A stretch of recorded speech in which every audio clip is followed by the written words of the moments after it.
हिमाचल प्रदेश के विश्वसनीय jeweller Bhushan jewellers Solan.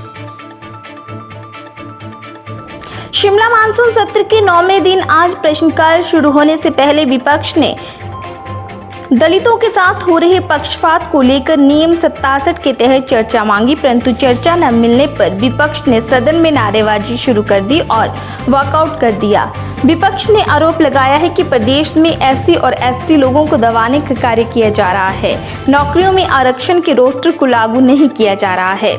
जनजातीय जिला किन्नौर के विधायक जगत सिंह नेगी ने कहा कि कांग्रेस पार्टी ने नियम 67 के तहत दलितों के साथ हो रहे अत्याचार, नौकरियों में आरक्षण को खत्म करने को लेकर चर्चा मांगी थी, लेकिन सरकार दलितों के मुद्दे पर चर्चा ही नहीं करना चाहती है।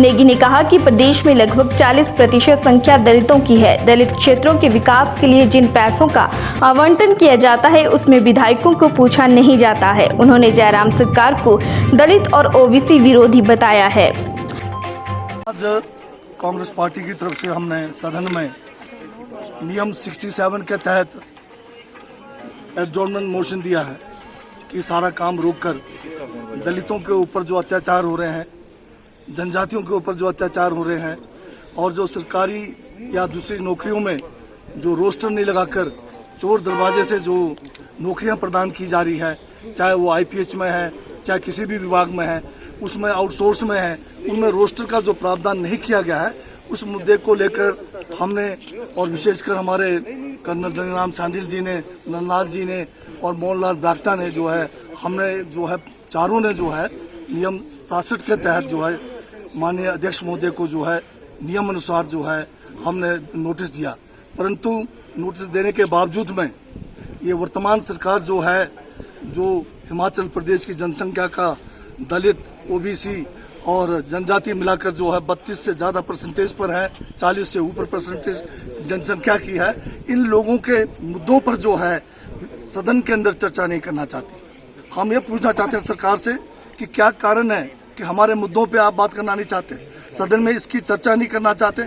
छोटे मोटे मुद्दों को तो आप बड़े जो है इसमें बहुत समय लगाकर उसमें चर्चा करते हैं, परंतु आज दलितों के लिए जो एससी कंपोनेंट प्लान है जिसमें करीब 1100 करोड़ से ज़्यादा है, उसका जो आवंटन है डीसीओ के माध्यम से किया जा रहा है और दलितों के इलाकों में ये पैसा खर्च होना है। गया है रूल के तहत बहुत महत्वपूर्ण।